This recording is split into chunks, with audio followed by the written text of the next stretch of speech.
चुनाव लड़ने के लिए पद छोड़ने वाली निशा बांगरे क्या फिर बन पाएंगी एसडीएम? निशा बांगरे मध्य प्रदेश में एसडीएम रह चुकी निशा बांगरे का राजनीति से मोहभंग हो गया है। कांग्रेस की सदस्यता ले चुकी निशा बांगरे अब सरकारी नौकरी में वापसी करना चाहती हैं।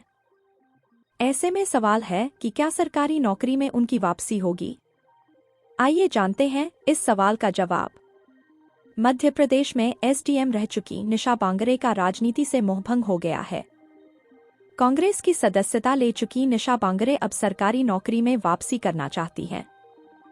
उन्होंने सरकार को अपना आवेदन भेजकर मुख्यमंत्री से मिलने का वक्त मांगा है। निशा छतरपुर में प्रशासनिक अधिकारी थीं। मध्य प्रदेश में हुए चुनाव में वह किस्मत आजमाना चाहती थी और बैतूल जिले की आमला सीट से चुनावी मैदान में उतरना चाहती थीं। इसके लिए उन्होंने 22 जून 2023 को इस्तीफा दिया था और 23 अक्टूबर 2023 को इस्तीफा मंजूर कर लिया गया था। नामांकन की तारीख निकलने के बाद उनका इस्तीफा मंजूर होने के कारण उन्हें कांग्रेस से टिकट नहीं मिल पाया। मीडिया रिपोर्ट के मुताबिक तारीख निकलने के बाद कांग्रेस ने उन्हें लोकसभा चुनाव में टिकट देने का आश्वासन दिया था, लेकिन हाल में लोकसभा चुनाव के नामांकन की तारीख निकलने के बाद भी उनके नाम की घोषणा न होने के बाद अब निशा ने सरकारी नौकरी में वापसी का मन बना लिया है। ऐसे में सवाल है कि क्या सरकारी नौकरी में उनकी वापसी होगी? आइए जानते हैं इस सवाल का जवाब। क्या सरकारी नौकरी में होगी निशा बांगरे की वापसी?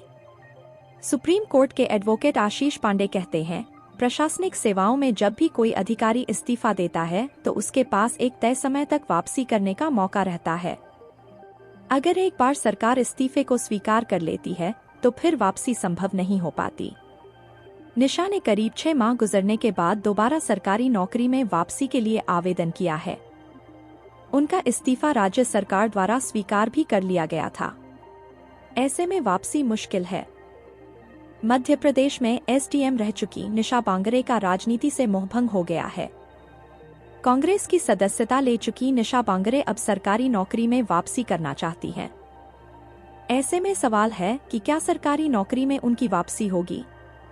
आइए जानते हैं इस सवाल का जवाब। चुनाव लड़ने के लिए पद छोड़ने वाली निशा बांगरे क्या फिर बन पाएंगी एसडीएम? कांग्रेस की सदस्यता ले चुकी निशा बांगरे अब सरकारी नौकरी में वापसी करना चाहती हैं।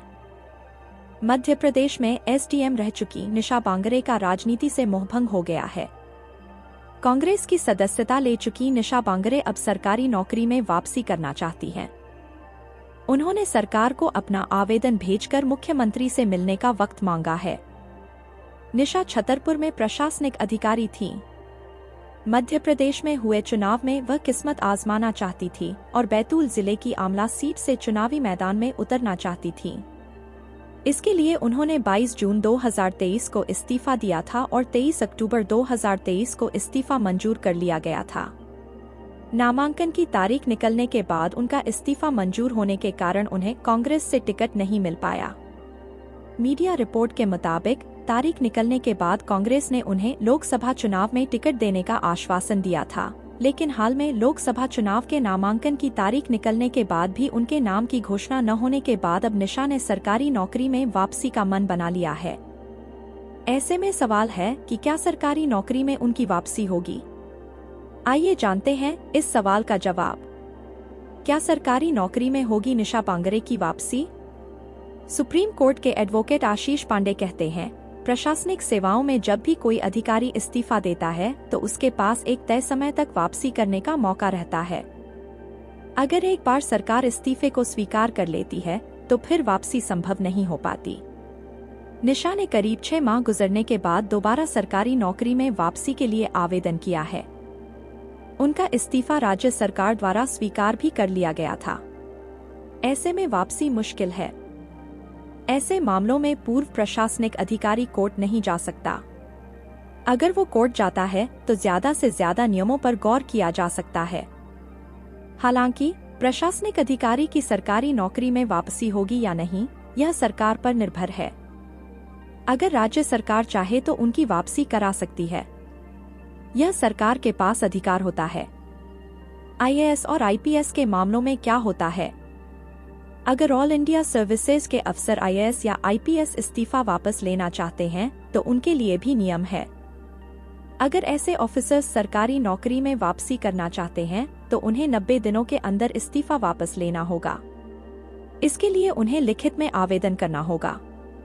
इस दौरान गुंजाइश होती है कि इस्तीफा वापस लेकर प्रशासनिक सेवा में वापस लौट सकें, लेकिन इस्तीफा मंजूर होने के बाद वह अधिकारी कुछ नहीं कर सकता।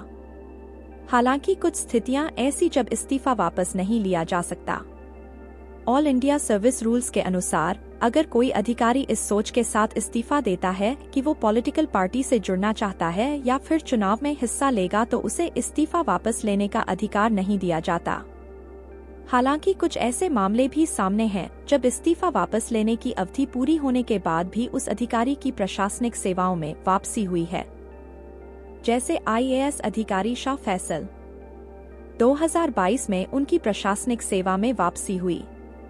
उन्हें केंद्रीय पर्यटन विभाग में उप सचिव के पद पर नई जिम्मेदारी सौंपी गई। वह सिविल सर्विस एग्जाम 2010 के बैच में टॉप थे। उन्होंने IAS की नौकरी से इस्तीफा देकर जम्मू कश्मीर में राजनीति ज्वाइन की थी। हालांकि कहा गया था कि सरकार ने उनका इस्तीफा स्वीकार ही नहीं किया था। IAS और IPS के मामलों में क्या होता है? अगर ऑल इंडिया सर्विसेज के अफसर IAS या IPS इस्तीफा वापस लेना चाहते हैं तो उनके लिए भी नियम है। अगर ऐसे ऑफिसर्स सरकारी नौकरी में वापसी करना चाहते हैं तो उन्हें 90 दिनों के अंदर इस्तीफा वापस लेना होगा। इसके लिए उन्हें लिखित में आवेदन करना होगा। इस दौरान गुंजाइश होती है कि इस्तीफा वापस लेकर प्रशासनिक सेवा में वापस लौट सकें, लेकिन इस्तीफा मंजूर होने के बाद वह अधिकारी कुछ नहीं कर सकता। हालांकि कुछ स्थितियां ऐसी जब इस्तीफा वापस नहीं लिया जा सकता। ऑल इंडिया सर्विस रूल्स के अनुसार अगर कोई अधिकारी इस सोच के साथ इस्तीफा देता है कि वो पॉलिटिकल पार्टी से जुड़ना चाहता है या फिर चुनाव में हिस्सा लेगा तो उसे इस्तीफा वापस लेने का अधिकार नहीं दिया जाता।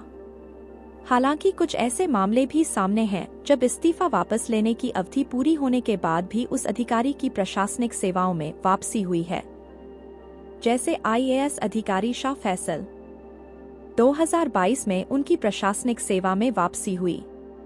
उन्हें केंद्रीय पर्यटन विभाग में उप सचिव के पद पर नई जिम्मेदारी सौंपी गई। वह सिविल सर्विस एग्जाम 2010 के बैच में टॉप थे। उन्होंने IAS की नौकरी से इस्तीफा देकर जम्मू कश्मीर में राजनीति ज्वाइन की थी। हालांकि कहा गया था कि सरकार ने उनका इस्तीफा स्वीकार ही नहीं किया था।